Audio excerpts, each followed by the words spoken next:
نحمدہ ونصلی ونسلم علی سیدنا و مولانا محمد رسولہ النبی الامین المکین الحنین الکریم الرؤوف الرحیم اما بعد فاعوذ باللہ من الشیطان الرجیم بسم اللہ الرحمن الرحیم۔ واجب الاحترام ساتھی، اللہ تعالیٰ کا بے پناہ لطف و کرم اور اس کا احسان عظیم ہے کہ جس کی توفیق سے ہم اس کے ذکر کے لیے اس کے گھر میں جمع ہیں۔ کل ہم نے اللہ کی توفیق سے سورہ النساء کی آیت نمبر 36 پر گفتگو شروع کی تھی۔ اس آیت کریمہ میں اللہ کریم نے ارشاد فرمایا وَاعْبُدُوا اللَّهَ وَلَا تُشْرِكُوا بِهِ شَيْئًا وَبِالْوَالِدَيْنِ إِحْسَانًا وَبِذِي الْقُرْبَى وَالْيَتَامَى وَالْمَسَاكِينِ وَالْجَارِ ذِي الْقُرْبَى وَالْجَارِ الْجُنُبِ وَالصَّاحِبِ وَالْجُنبِ وَابْنِ السَّبِيلِ وَمَا مَلَكَتْ أَيْمَانُكُمْ إِنَّ اللَّهَ لَا يُحِبُّ من کان مختالا فخورا۔ اللہ کریم نے ارشاد فرمایا کہ تم اللہ کی ہی عبادت کرو اور اس کے ساتھ کسی کو شریک نہ ٹھہراؤ، اور ماں باپ کے ساتھ بھلائی کرو، رشتہ داروں، یتیموں، محتاجوں اور نزدیکی ہمسائے اور اجنبی پڑوسی اور ہم مجلس اور مسافر اور جن کے تم مالک ہو چکے ان کے ساتھ نیکی کیا کرو۔ بے شک اللہ اس شخص کو پسند نہیں کرتا جو تکبر کرنے والا اور فخر کرنے والا۔ اس آیت مبارکہ پر ہم نے گفتگو کرتے ہوئے کل ہم نے ماں باپ کے ساتھ جو بھلائی کرنے کا حکم ہے اس پر کچھ روشنی ڈالی تھی۔ یہیں سے بات آگے شروع کرتے ہیں۔ حضرت ابو ہریرہ رضی اللہ تعالیٰ عنہ بیان کرتے ہیں کہ رسول اکرم صلی اللہ علیہ وسلم کے پاس میں آیا اور کوئی شخص آیا اور اس نے پوچھنے لگا کہ کون لوگ میرے اچھے سلوک کے مستحق ہیں؟ تو آپ نے فرمایا تمہاری ماں۔ اس نے کہا پھر کون؟ پھر فرمایا آقا کریم صلی اللہ علیہ وسلم نے تمہاری ماں۔ اس نے پھر کہا اس کے بعد کون؟ تو آقا کریم صلی اللہ علیہ وسلم نے تیسری بار بھی فرمایا پھر تمہاری ماں۔ اور جب چوتھی بار اس نے کہا کہ اس کے بعد کون، تو پھر آقا کریم صلی اللہ علیہ وسلم نے فرمایا کہ تمہارا باپ۔ یعنی کہ انسان کے جو معاملات ہیں، معاشرتی معاملات میں، ان میں سب سے زیادہ حق جو ہے کسی انسان پر وہ اس کی ماں کا ہے، اور اس کے بعد اس کے باپ کا، اس کے باپ کا۔ دو نشستیں پہلے ہم نے جو ذکر کیا تھا نا، اللہ کریم نے مرد کو فضیلت عطا فرمائی۔ کچھ معاملات میں رب کریم نے عورت کو بھی فضیلت عطا فرمائی کہ جب اولاد کو یہ حکم دیا گیا کہ تم اپنے ماں باپ کے ساتھ اچھا سلوک کرو، تو 3 حق ماں کو دیے گئے جو عورت ہے، 1 حق باپ کو دیا گیا۔ تو یہ جو پروپیگنڈا کیا جاتا ہے، اللہ کریم نے اس کو چھری لے کر ذبح کر دیا۔ یا تو آپ ماں کو عورت کے حدود اربے سے باہر نکال دیں کہ وہ عورت نہیں ہے، تو یہ من چاہی جو تعویلیں ہوتی ہیں نا، یہ خرابی پیدا کرتی ہے۔ بعض معاملات میں فضیلت اللہ کریم نے مرد کو دی اور بعض معاملات میں عورت کو دی۔ یہ رشتوں کے معاملات ہیں۔ بیٹی کو اللہ کریم نے کہا کہ یہ میری رحمت ہے، بیٹے کو رحمت نہیں کہا۔ تو یہاں آقا کے صلی اللہ علیہ وسلم نے فرمایا کہ 3 دفعہ آپ نے فرمایا تیری ماں حقدار ہے تیرے اچھے حسن سلوک کی، اور چوتھی دفعہ فرمایا کہ آپ کا تمہارا باپ۔ اور ماں باپ کے ساتھ جو نیکیاں ہیں نا، ہم نیکی جو سمجھتے ہیں وہ ہمارے اصل میں حقوق ہیں جو ماں باپ کے ہمارے ذمے ہیں۔ جو ماں باپ کے حقوق ہمارے ذمے ہیں جو ہم پورے کرتے ہیں، اللہ کے ہاں وہ نیکیاں ہیں۔ اللہ کے ہاں ہم اپنا فرض پورا کر رہے ہیں، لیکن اللہ کے ہاں ہمارے نامہ اعمال میں وہ نیکیاں لکھی جا رہی ہیں۔ کیا کہ انسان اپنے ماں باپ کی خدمت کے لیے کمر بستہ رہے۔ اب خدمت مال سے صرف نہیں ہوتی، تھوڑا سا ادھر ہو جائے، خدمت صرف مال سے نہیں ہوتی، خدمت کا تعلق جو ہے نا وہ انسان کے رویے سے ہے، انسان کے اعمال سے ہے، مال کے ساتھ نہیں ہے۔ اگر مال کے ساتھ ہوتا تو پھر صاحب ثروت صرف ماں باپ کی خدمت کرتے، جس کے پاس مال خرچ کرنے کے لیے ہیں وہ تو ماں باپ کی خدمت نہ کر سکتا۔ تو یہ رویوں کے ساتھ ہے، حسن سلوک جس کو کہا جاتا ہے۔ ماں باپ کا با ادب رہیں، فرما برداری کریں، ان کی سیوا کریں، ان کی آواز پر لبیک کہیں، جب بھی وہ پکاریں آپ لبیک کر کے ان کی آواز پر حاضر ہو جائیں، اپنی آوازوں کو ان کی آوازوں سے پست رکھیں۔ یہ آپ کے ماں باپ کا حق ہے آپ پر، ان کے ساتھ سختی سے بات نہ کریں، چاہے وہ کتنے ہی بوڑھے کیوں نہ ہو جائیں، نرمی سے بات کریں، ان کے مطالبات پورے کرنے کی کوشش کریں، چاہے ناجائز ہی کیوں نہ ہو۔ جیسے بچپن میں ماں باپ اپنی اولاد کے مطالبات پورے کرتے ہیں، جائز ناجائز ہر طرح کے مطالبات پورے کرنے کے لیے ماں باپ اپنی زندگی میں ناجائز دھندے شروع کر دیتے ہیں کہ میرے بچوں کی جو ہے نا ذمہ داریاں پوری ہو جائیں۔ ہوتا کہ نہیں ہوتا؟ تو ماں باپ یہ قربانی دیتے ہیں نا۔ تو جب ماں باپ بوڑھے ہو جائیں تو پھر اولاد کا بدلہ اتارنے کا وقت ہوتا ہے کہ اب تم ماں باپ کے جو مطالبات ہیں ان کو پورا کرنے کی کوشش کرو۔ اور ماں باپ کے مطالبات، بوڑھے ماں باپ کے کیا مطالبات ہوں گے؟ وہ آپ سے کار کوٹھی بنگلہ مانگیں گے۔ چھوٹی چھوٹی خواہشیں ہوتی ہیں، جیسے بچوں کی چھوٹی چھوٹی خواہشیں ہوتی ہیں۔ اور یاد رکھیے گا، ایک خاص عمر جب آتی ہے نا، مرد ہو یا عورت ہو، جس کو بڑھاپا کہتے ہیں، بڑھاپے کی طرف جب سفر شروع ہوتا ہے نا بندے کا یا عورت کا، تو وہ بالکل اسی عمر میں چلا جاتا ہے جس عمر میں بچہ ہوتا ہے۔ ویسے ہی حرکتیں کرے گا، ویسے ہی بولیاں بولے گا، ویسے ہی مطالبات کرے گا، ایک بار کو بار بار ریپیٹ کرے گا جی۔ تو ان کو ویسے ٹریٹ کیا جانا چاہیے جیسے کسی بچے کو ٹریٹ کیا جاتا ہے۔ جب ہم ان کو ایسا ماں باپ سمجھ کے ٹریٹ کریں گے نا، یہ بڑے ہیں تو پھر بھی ہماری بات نہیں سمجھو، بڑے نہیں ہوتے، وہ عمر میں بڑے ہوتے ہیں لیکن ان کی طبیعت جو ہوتی ہے اس میں بچپنا آ جاتا ہے، بچپنا آ جاتا ہے۔ اس لیے اللہ کریم نے فرمایا کہ خبردار ان کو اف تک نہ کہنا، اف تک نہ کہنا۔ اور اس بات کا احساس رکھنا چاہیے کہ ہماری چھوٹی چھوٹی جو باتیں ہوتی ہیں نا، ہم جوان آدمی محسوس نہیں کرتا، باپ کے سامنے آپ اونچا بول گئے، ابا جی تو کی پتا وے، تسی پرانے زمانے دے لوگ، آپ کو نہیں پتا کہ اس باپ کے دل پر کیا بیتتی ہو، وہ اندر سے کتنا کڑتا ہوگا، کتنا جلتا ہوگا۔ تو ایسی چیزوں سے اجتناب کرنا چاہیے نوجوانوں کو خاص کر، کہ ماں باپ کے سامنے اپنے آپ کو ٹینٹیں بنانے کی کوشش نہ کریں۔ وہ سارے رستے، ساری گلیاں، سارے جو پگڈنڈیاں ہیں وہ گزر کر آئے ہوتے ہیں۔ یہ کہنا کہ آپ پچھلے دور کے ہیں، ایسی کوئی بات نہیں ہوتی۔ یاد رکھیے گا، آپ جتنی بھی مرضی ایڈوانس ٹیکنالوجی میں چلے جائیں، باپ باپ ہی ہوتا ہے، باپ باپ ہی ہوتا ہے۔ تو اس لیے آپ جتنے بھی قابل بن جائیں، سائنسدان بن جائیں، دنیا کے سب سے بڑے آدمی کیوں نہ بن جائے، آپ کا باپ ہی رہے گا اور آپ اس کے بیٹے ہی رہیں گے۔ تو اللہ یہ بات سمجھانا چاہتا ہے کہ ان کے جائز ہوں یا ناجائز ہوں، ان کے مطالبات پورے کرو۔ یہ بھی نیکی ہے، یاد رکھیے گا۔ یہ تو نہیں کہیں گے کہ اسلام چھوڑ دو جی، یا کوئی مقصد یہ ہے کہ کچھ کھانے پینے کو مانگیں گے، کوئی تم سے کہیں گے کہ یہ نہ کرو یہ کر لو۔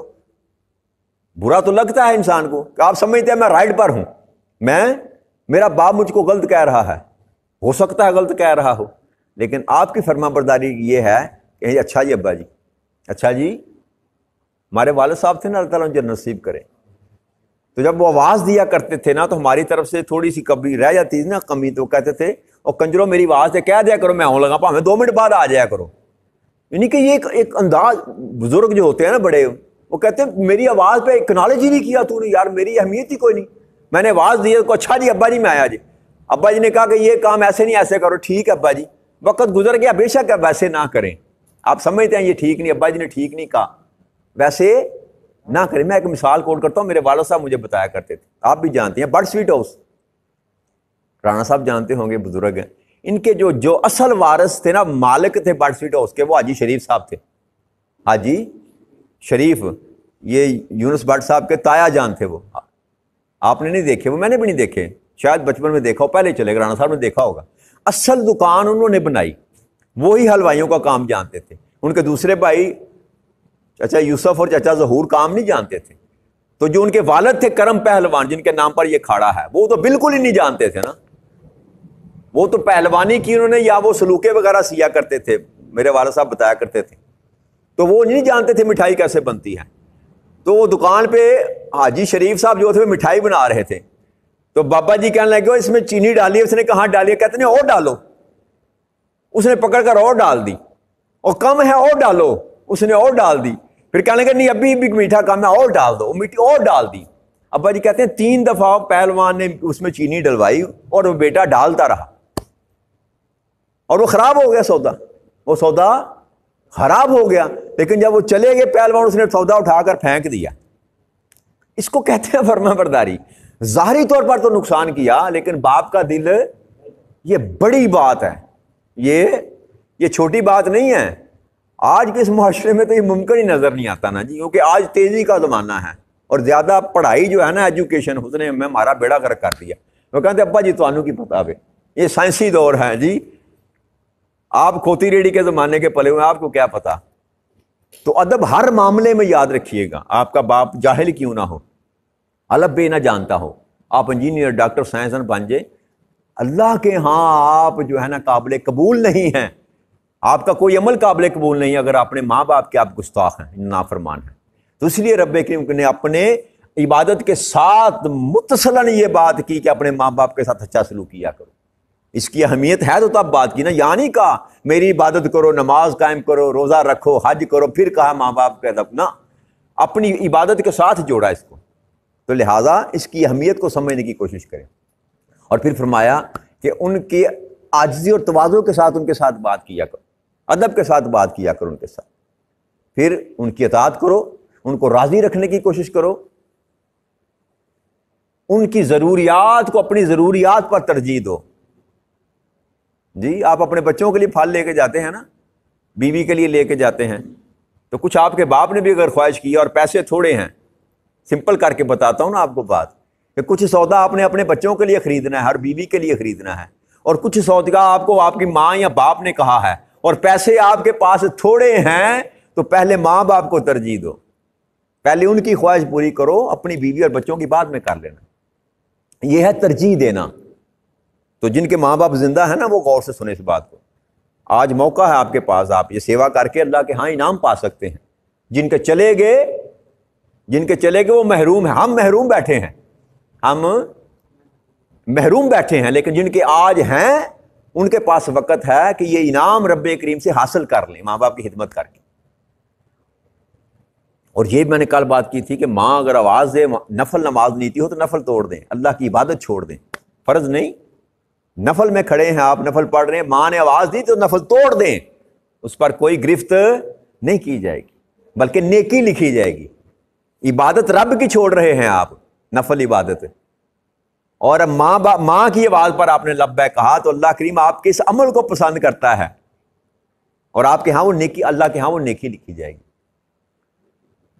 تو کل میں نے آپ کو بتایا تھا عمر بن خطاب رضی اللہ عنہ کی بات, کہ بیٹے کو کہا طلاق دے دو, تو انہوں نے طلاق دے دی, بیوی کو طلاق دے دی.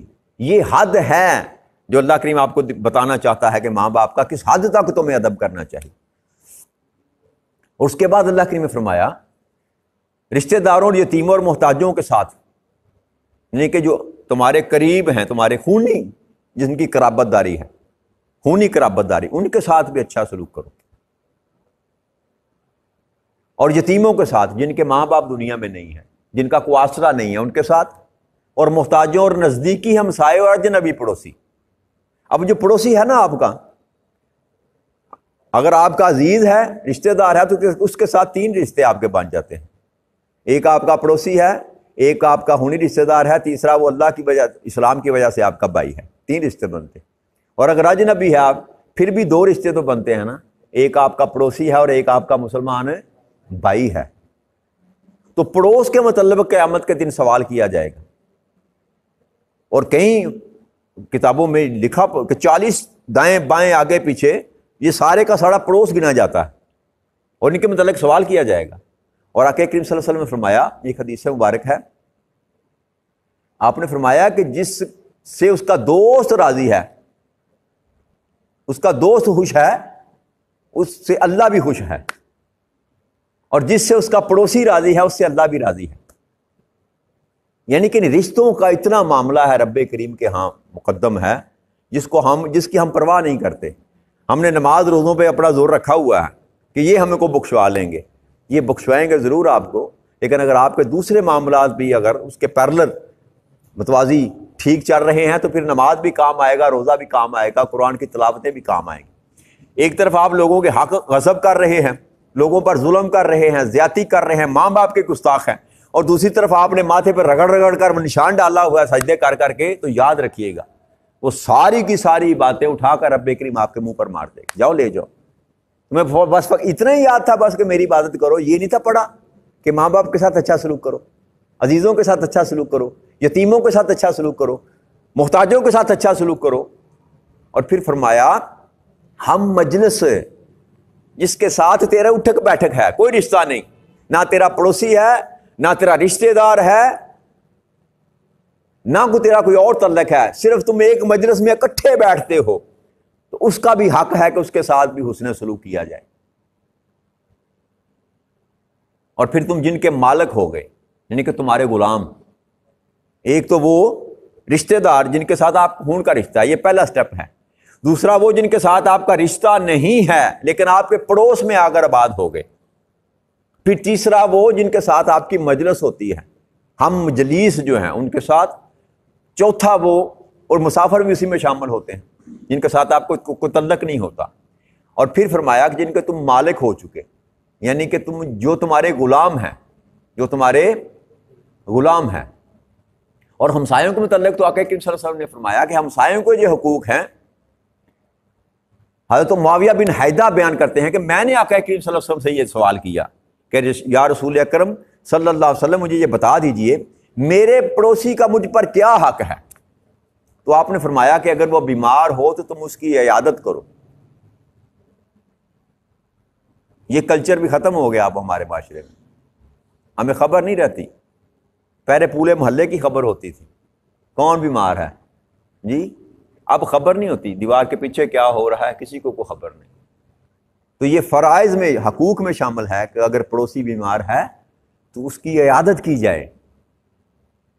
اور اس کے پیچھے بھی ایک فلسفہ ہے، یاد رکھیے گا، عیادت کرنا، حال حوال پوچھنا، جا کے اس کی خبر رکھنا، کہ آپ کو خبر، آپ جب عیادت کرنے جائیں گے تو آپ کو پتہ ہوگا کہ اس کے معاملات کیا چل رہے ہیں، اس کے پاس دوائی کے لیے پیسے ہیں کہ نہیں، اس کو بیماری کیا ہے، کیا یہ علاج پراپر کرا رہا ہے کہ نہیں، میری مدد کی اس کو ضرورت تو نہیں. یہ ساری اس کے پیچھے حکمتیں ہیں. عیادت کرنا، پوچھنا، یہ خالی نہیں باجی جا کے سلام دعا لے اور سناؤ ٹھیک ہے باہر لے گیا اچھا میں چلنا، نہ، یہ اس کو عیادت نہیں کہتے. اس کی خبر گیری کرنا، جو حکمت ہے نا اس کی، کسی اپنے ہمسائے کے بیمار کی بیمار پرسی کے لیے جانے کا مطلب ہے اس کی خبر گیری کرنا. پتہ چلے آپ کو کہ اس کو کوئی تکلیف ہے تو اس کی تکلیف میں اس کی کیا مدد کر سکتا ہوں. یہ حکمت ہے عیادت کرنے کی. گونگلوں تو مٹی نہیں چاڑنی جی. تو یہ فرمایا کہ اس پر تیرا حق ہے کہ وہ اگر بیمار ہو اس کی عیادت کرو. دوسرا، اگر وہ مر جائے تو اس کا جنازے میں شریک ہو، یہ اس کا حق ہے. یہ اس کا، جیسے ہر مسلمان کا حق ہے نا، یہ ہمسائے کا بھی حق ہے. ہر حال میں آپ نے اس کا جنازہ پڑھنا ہے، ورنہ آپ نے اس کا حق غصب کیا، آپ نے اس کا حق نہیں دیا نا. اس کا حق اگر آپ نے تو آپ غاصب ہیں. آپ سمجھ آ رہی نا بات کی؟ اگر آپ نے اس کا حق نہیں دیا تو پھر آپ حق غصب کرنے والے ہیں. اور تیسری بات آقا کریم صلی اللہ علیہ وسلم نے فرمائی، اگر وہ تم سے قرض مانگے تو اس کو قرض دو، احسان نہیں ہے، یہ بھی اس کا حق ہے، نہ یہ نیکی ہے نہ یہ احسان ہے۔ پڑوسی کے معاملے میں جب وہ قرض مانگنے کے لیے آئے اپنی کسی ضرورت کے لیے، تو تمہیں اللہ کریم نے اگر عطا کر رکھا ہے تو اس کو قرض دیو، یہ اس کا حق ہے تم پر۔ اگر وہ بد حال ہو تو اس پر ستر کرو،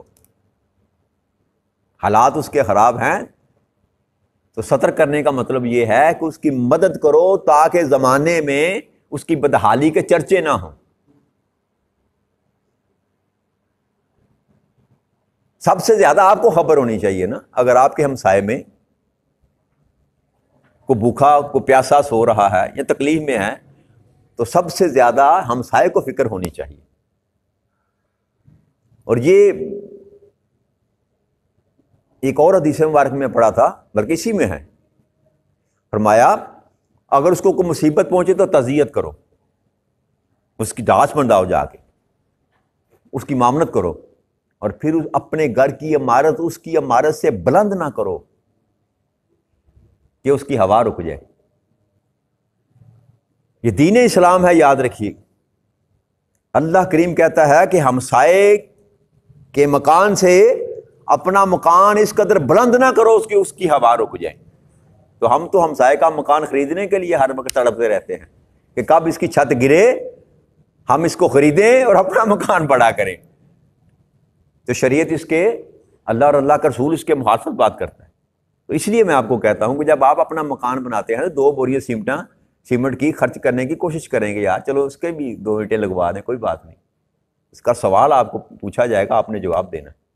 تو یہ ہمسایوں کے حقوق ہیں۔ اور پھر اسی طرح غلاموں کے حقوق ہیں۔ آقا کریم صلی اللہ علیہ وسلم نے فرمایا کہ جن کو اللہ کریم نے تمہارا ماتحت کر دیا ہے، سو جو تم کھاتے ہو ان کو بھی وہی کھلاؤ، جو پہنتے ہو ان کو بھی وہی پہناؤ، اور ان کے ذمہ ایسا کام نہ لگاؤ جو ان پر باری ہو۔ تو اگر تم ان کے ذمہ ایسا کام لگاؤ تو تم ان کی مدد کرو، یعنی کہ اگر وہ کام وزنی ہے اور غلام ہے آپ کا، تو اگر آپ نے ان کے ذمہ لگا ہی دیا تو وہ اکیلا نہیں کر سکتا، تو اس کے ساتھ اس کی ہیلپ کرو۔ وہ جو غلام کا ہم نے ذکر کیا تھا نا، کہ جہاں اللہ کریم نے غلام بنائے وہاں غلاموں کے حقوق بھی دیے۔ یہ کائنات میں دین اسلام کے سوا کسی اور مذہب اور دین میں نہیں ہے۔ غلام تو جانوروں سے بدتر تھے، یہاں حکم دیا جا رہا ہے غلام اگر رکھا ہے، جو خود کھاتے ہو اس کو وہی کھلاؤ، جو خود پہنتے ہو وہ اس کو پہناؤ۔ ان کے ساتھ ایسا معاملہ نہ کرو، جو کام تم نہیں کر سکتے نا اکیلے، اس پر بھی یہ بوجھ نہ ڈالو۔ اور پھر فرمایا جس شخص نے اپنے غلام پر تہمت لگائی، وہ اس تہمت سے بری تھا، تو قیامت کے دن اللہ اس پر حد قائم کرے گا۔ اور یہ ساری جو اللہ کریم نے یہاں پر غلام کے لیے جو تمہاری ملکیت میں آتے ہیں، جن کو ہم اپنی ملک کہتے ہیں، وما ملکت ایمانکم، جو تمہاری ملک میں آتے ہیں، جن کے تم آقا ہو، ان کے ساتھ بھی سلوک اس طرح کرو جیسے اپنی اولاد کے ساتھ کرتے، اولاد کی طرح اس کو رکھو۔ ایک اور حدیث مبارک حضرت عبداللہ بن عمر رضی اللہ تعالیٰ بیان فرماتے ہیں کہ ایک شخص آیا آقا کریم صلی اللہ علیہ وسلم کے پاس، اس نے پوچھا کہ یا رسول اللہ صلی اللہ علیہ وسلم، میں اپنے خادم کو دن میں کتنی بار معاف کروں، کتنی بار معاف کروں؟ تو آپ نے فرمایا ہر دن میں 70 بار۔ ہر دن میں، یعنی کہ آپ کا ملازم، آپ کا غلام، آپ کا ماتحت اگر 70 بار بھی دن میں غلطی کرتا ہے تو آقا کا حکم یہ ہے کہ اس کو معاف کر۔ اب آپ خود دیکھ لیں کہ ہم کہاں ہیں، ہم کہاں کھڑے۔ ہم سے تو اپنے سگے بیٹے کی جو کوتاہی ہے وہ برداشت نہیں ہوتی، مجھ سمیت جلال میں آ جاتے ہیں ہم۔ تو وہاں حکم یہ ہے کہ غلام کے ساتھ بھی ایسا سلوک، اگر 70 دفعہ بھی وہ غلطی کرے تو 70 دفعہ اس کو معاف کر۔ اس کی وجہ یہ ہے کہ آج تو اگر اس کو معاف کرے گا تو وہ بھی معاف تب تم کو کرے گا، اگر تم اس کو معاف نہیں کرو گے تو پھر اس سے بھی معافی کی امید ہے۔ جو معاف کرنا نہیں جانتا اس کو معاف کیا بھی نہیں جائے گا۔ اور پھر یہ کہ اب غلامی کو دیکھیں نا، کہ دین اسلام میں رب کریم نے کئی ایسے معاملات ہیں جن کا حکم یہ دیا، بہت سے طریقے ایسے غلاموں کو آزاد کرنے کی۔ آقا کریم صلی اللہ علیہ وسلم کے دور میں یہ حکم آ گئے، کیا قتل کا کفارہ ادا کرنا ہے، کیا کرو؟ غلام کو آزاد کرو۔ پہلے خود غلامی میں دیا، ایک رسم جو آج چلی آ رہی تھی نا، پھر کہا کہ جیسا سلوک اپنے بیٹوں کے ساتھ کرتے ہو ویسا کرو. اب قتل کا کفارہ ہے تو غلام آزاد کرو، قسم توڑ بیٹھے ہو تو غلام آزاد کرو، زہار کر بیٹھے ہو یعنی کہ اپنی بیوی کو ماں اور بہن کہہ بیٹھے ہو زبان سے تو اس کا کفارہ کیا ہے؟ غلام آزاد کرو. عمدن روزہ توڑ بیٹھے ہو تو اس کا کفارہ کیا ہے؟ غلام آزاد کرو. یعنی کہ کئی ایسی سزائیں ہیں جن غلطیاں ہیں انسان کی جس کا کفارہ رب کریم نے یہ کہا کہ غلام آزاد کرو. تو یہ بھی ایک طریقہ تھا حسن سلوک کا. اور کئی ایسے معاملات ہیں صحابہ کرام کے. ایک صحابی رسول صلی اللہ علیہ وسلم آقا کریم صلی اللہ علیہ وسلم پیچھے کھڑے تھے اور صحابی رسول کو پتہ نہ تھا، آپ اپنے غلام پر نہ سختی کر رہے تھے، تو آپ نے اس کو پیچھے سے آواز دی کہ حوصلہ کرو حوصلہ کرو. تو جب پیچھے مڑ کر دیکھا انہوں نے تو نبی اکرم صلی اللہ علیہ وسلم کھڑے تھے. تو جب آپ ان کو دیکھا تو آپ نے حیران رہ گئے یہ کیا معاملہ ہو. تو آپ نے اسی وقت اپنے غلام کو آزاد کر دی. تو کہنے لگے کہ اللہ کے رسول میں نے اللہ کے نام پر اس کو آزاد کیا. آپ نے فرمایا اگر تو اس کو ایسا نہ کرتا تو دوزخ میں جاتا، ایسا نہ کرتا تو دوزخ میں جاتا. تو یہ سارا جو حسن سلوک سکھایا گیا رب کریم کی طرف سے، اس کے معنی ہے دین اسلام میں، اس کی کوئی وقت ہے، کوئی حقیقت ہے. یہ ایسے نہیں ہے. اپنی عبادت کے ساتھ رب کریم نے سارے معاملات کو جوڑا، انسانوں کے ساتھ تعلقات کو. اور پھر درجے ہیں، ماں باپ کا درجہ علیحدہ ہے، بہن بھائیوں کا درجہ علیحدہ ہے، بیوی کا درجہ علیحدہ ہے، اولاد کا درجہ علیحدہ ہے، آپ کے غلاموں کا، مطاعت کا، نوکروں کا درجہ، ہمسایوں کا درجہ. لیکن کوئی ایسی جگہ نہیں، کوئی ایسا رشتہ نہیں، کوئی ایسا فرد نہیں معاشرے میں جس کو اللہ کریم نے چھوڑ دیا ہو کہ یہ تمہارے حسن سلوک کا مستحق نہیں ہے. تو اللہ کریم سے اس دعا کے ساتھ کہ رب کریم ہمیں دین مصطفیٰ کریم صلی اللہ علیہ وسلم کو سمجھنے کی توفیق عطا فرمائے اور اپنے معاشرتی معاملات کو اسلام کے مطابق، دین اسلام کے. علینا الا البلاغ المبین. السلام علیکم ورحمۃ اللہ وبرکاتہ. علینا الا البلاغ المبین. السلام علیکم ورحمۃ اللہ وبرکاتہ.